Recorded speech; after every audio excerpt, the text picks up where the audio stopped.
for Education and Empowerment Chennai வழங்கும் Maulana Abul Kalam Azad award for Excellence in Education 2025 ஜனாப் S Shahul Hameed 1959 ஆண்டு ராமநாதபுரம் மாவட்டம் வேதாளையில் பிறந்தவர். முன்னாள் குடியரசுத் தலைவர் டாக்டர் APJ அப்துல் கலாம் அவர்களை தொடர்புபடுத்தும் மண்டபம் மரைக்காயர் குடும்பத்தை சார்ந்தவர். சிறுவயது முதல் சமூகம் மீதான கவலையும் அக்கறையும் அதிகம் அவருக்கு. சமூகம் சார்ந்த சேவைகள் செய்வதில் பேரார்வம் கொண்ட அவர் 1994 அல் பதர் கல்வி சங்கத்தை தன் சொந்த ஊரான வேதாளையில் துவங்கினார். தன்னுடைய கிராமத்து மாணவ மாணவிகளுக்கு கல்வி கொடுக்க வேண்டும், அதன் அவசியத்தை பற்றி விழிப்புணர்வை ஏற்படுத்த வேண்டும், கல்வி கற்பதற்கான வாய்ப்புகளை ஏற்படுத்தி கொடுக்க வேண்டும் என்ற நோக்குடன் இந்த அமைப்பை துவங்கி நோக்கம் சார்ந்து இயங்கி பல பேர் கல்வி கற்க காரணமாக இருந்தார்.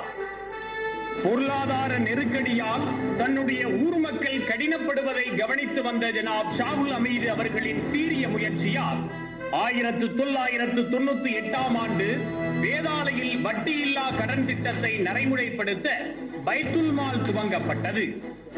இறையச்சத்துடன் கூடிய கல்விதான் சமூகத்திற்கு பயனுள்ள கல்வியாக அமையும் என்று உறுதியாக நம்பிய ஜனாப் ஷாகுல் ஹமீது அவர்கள் அதை பள்ளி பருவத்திலேயே விதைக்க உறுதி பூண்டார்.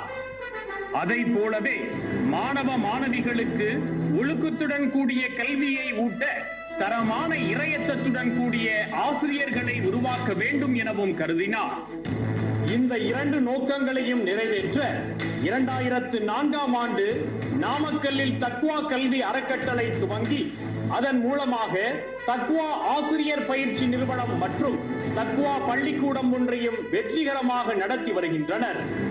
இதுபோக பொருளாதார சவால்கள் நிறைந்த பள்ளி கல்லூரி மாணவ மாணவிகளின் கல்வி பயணம் தொடர கல்வி உதவித்தொகை வழங்குதல், மார்க்க கல்வியை ஊக்குவிக்க தொண்டி மதர்சா உட்பட மதர்சாக்களுக்கு நிதி உதவிகள் தொடர்ந்து செய்தல் என கல்வி சார்ந்த பல உதவிகளை சத்தமில்லாமல் செய்து வருகிறார்.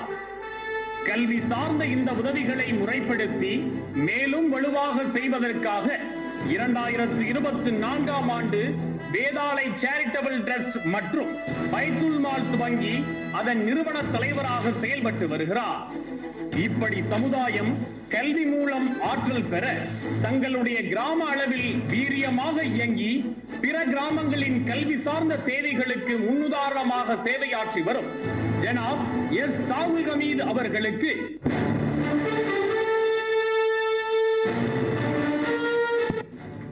மௌலா தொண்டிலிருந்து வருகை தந்திருக்கக்கூடிய மரியாதைக்குரிய எஸ் ஷாகுல் ஹமீது அவர்களையும் அவருடைய இல்லத்தரசி மேடைக்கு வருமாறு அன்பாக அழைக்கின்றேன்.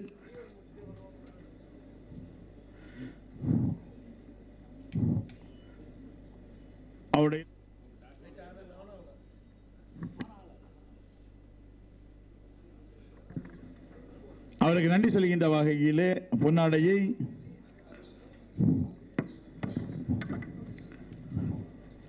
அணிவித்து நன்றி சொல்லவும் அமைப்பின் சார்பாக பாராட்டு பத்திரத்தினை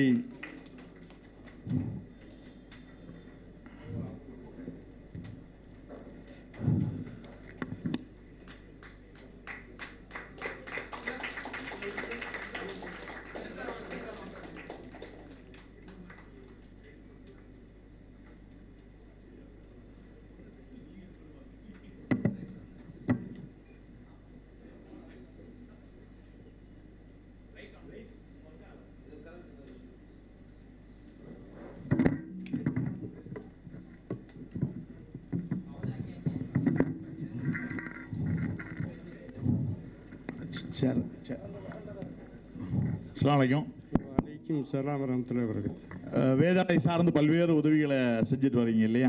அதை பற்றி ஒரு சின்ன ஒரு சொல்லுங்க. எந்த மாதிரியான உதவிகள்? அஸ்ஸலாமு அலைக்கும் வரஹ்மத்துல்லாஹி வரகாத்துஹு.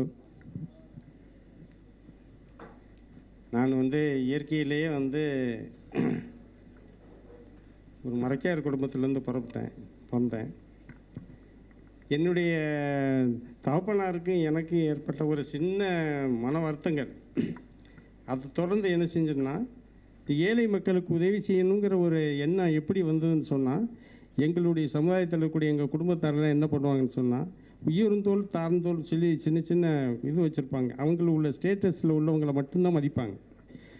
அது எனக்கு இளம் வயசுலேயே அதெல்லாம் எதிர்த்து நின்று என் தகப்பனாரோட முரண்போட்டு தான் நான் வெளியே வந்தேன். ஏன்னா எல்லாருடையும் சமத்துவமாக இருக்கணுங்கிற ஒரு நோக்கத்துக்காக என்னுடைய சுய உழைப்பில் நானே சம்பாரித்து, அந்த இளம் வயசுலேயே நான் சம்பாரித்து நான் இந்த மக்களுக்காக சேவை செஞ்சுருக்கேன். நிறைய மக்களுக்கு உதவி செஞ்சுருக்கிறேன். அது இது இங்கே எப்படி எடுத்தாங்க என்னங்கிறது தெரியல. இந்த ஃபீல்டு ஃபெடரேஷனுடைய தலைவர் என்ன அறியாமே நிறைய விஷயங்களை தேர்ந்தெடுத்திருக்காங்க. எனக்கே இது உள்ள விஷயங்கள் தெரியல. அல்ஹம்துலில்லாஹ் இளம் வயசில் நிறைய விஷயங்கள் பண்ணினேன். பொதுவாக இந்த மகளிர் கல்விக்காக நிறைய விஷயங்கள் பண்ணணுன்னு எனக்கு ஒரு பெரிய ஆசை. அதை எப்படி இது பண்ணணும், கொஞ்சம் கொஞ்சமாக சில பொருளாதாரத்தை திரட்டி முதல்ல 2004 ஒரு தனிப்பட்ட முறையில் வந்ததுக்கு பின்னால் 2004 பெண்களுக்காகவே டீச்சர் ட்ரைனிங் இன்ஸ்டியூட் நடத்துகிறேன். நான் ஆசிரியர்களை உருவாக்கணும், அதுதான் நோக்கம். அதில் கிட்டத்தட்ட ஒரு 9-10 வருஷங்கள் நான் நடத்தக்கூடிய விஷயங்களில் பெண்களுடைய நிலை என்னவாக இருக்குங்கிறத அதுக்கப்புறம் தான் தெரிஞ்சுது. டெய்லிக்கு ஒரு கவுன்சிலிங் நடந்துக்கிட்டே இருக்கும். இங்கே 100 இன்டேக்கு 50 அரசாங்கத்துக்கு கொடுத்துருவோம், 50 எங்களுக்கு எடுத்துக்குவோம். அதில் மேனேஜ்மெண்ட் கெப்பாசிட்டியில் இருக்கக்கூடிய ஆட்களில் பெரும்பகுதியானவங்களில் ஏழ்மையான இருக்கிறவங்கள நான் சேர்த்துருவேன். அரசாங்கம் சேர்த்தக்கூடிய மக்களும் இருப்பாங்க. இவங்களை வெகு தூரத்துலேருந்து வரக்கூடிய மக்களை ஒரு ஹாஸ்டலில் நான் வச்சு நடத்தி அவங்கள கொண்டு சேரும்போது இந்த 100 மாணவிகளுக்கு ஏற்படக்கூடிய பிரச்சனைகள் இருக்கு இல்லையா, இது என்னமோ நினைக்கிறோம் பெண்களுக்கு எந்த பிரச்சனையும் இல்லைங்கிற மாதிரி.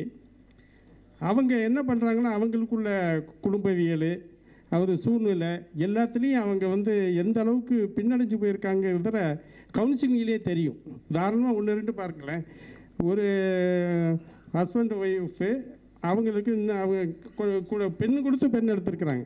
இந்த 2 பெண்களுமே எங்கள் காலேஜெலாம் படிக்கிறாங்க.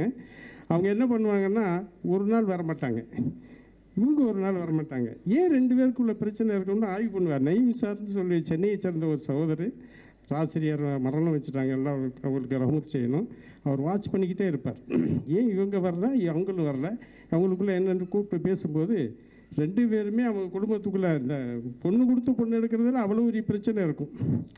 அதில் ஏகப்பட்ட பிரச்சனை கவுன்சிலிங் பண்ணி அதை எப்படி சரி பண்ணணுங்கிற நிகழ்ச்சி நான் ஆரம்பித்ததே பெண்கள் கல்வியில் உயர்ந்த நிலையில் போகணும், அவங்கள நல்ல தரமான ஆசிரியர்களை உருவாக்குறதுக்கு தான்.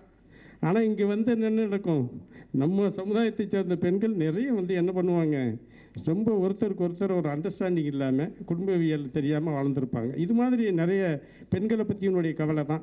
அல்லாவுடைய கிருபையை கொண்டு இப்போ சமீபத்தில் நான் இப்போ திட்டமிட்டிருக்கிறேன், பெண்களுக்காக பாராமெடிக்கல் உண்டாக்கணும், ஏதோ மெடிக்கல் காலேஜ் உண்டாக்கணும் அப்படிங்கிற மாதிரிலாம். இன்ஷா அல்லாஹ் நீங்கள் துவா செய்யுங்க. இன்ஷா அல்லாஹ் அதுக்கும் மேலே சகோதரர்களுக்கு ஒரு முக்கியமான ஒரு செய்தி. நம்மளை பொறுத்த வரைக்கும் நம்ம சமுதாயத்தில் எஜுகேஷனில் எல்லாம் ஒரு டிகிரி படித்தாலும் கூட இன்றைக்கி லாப் யாரும் படிக்கிறது இல்லைங்க. லா படிக்கணுங்கிற விஷயத்த நிறைய மக்கள்கிட்ட நான் சொல்லிக்கிட்டே இருக்கிறேன். ஏன்னு கேட்டால் இன்றைக்கி அந்த லா படிக்க போகும்போது நம்ம முஸ்லீம் சகோதரர் என்ன நினைக்கிறாங்கன்னா, பொய் சொல்லக்கூடிய ஒரு தொழில், அது மாதிரி ஏதாவது ஒரு காரணம் கழிச்சிக்கிட்டு இருக்காங்க.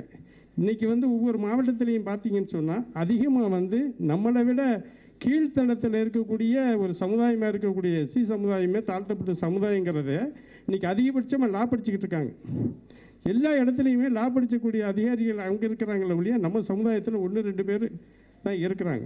இப்போ அதுலேயும் ஒன்று இருக்குது, பொருளாதாரத்தில் நீங்கள் ரொம்ப இருக்குது, ஆணாக இருந்தாலும் பெண்ணாக இருந்தாலும் நம்ம லா படிக்கிறதுக்குள்ள ஏற்பாடுகளை நீங்கள் பண்ணுங்கள். பொருளாதார ரீதியாக அவங்களுக்கு யாராவது பின்னாடி இருந்தால் அந்த கல்வியை கேட்கறதுக்குரிய பொருளாதாரத்தை நம்ம செய்வோம் என்று தேங்க்யூ சார்.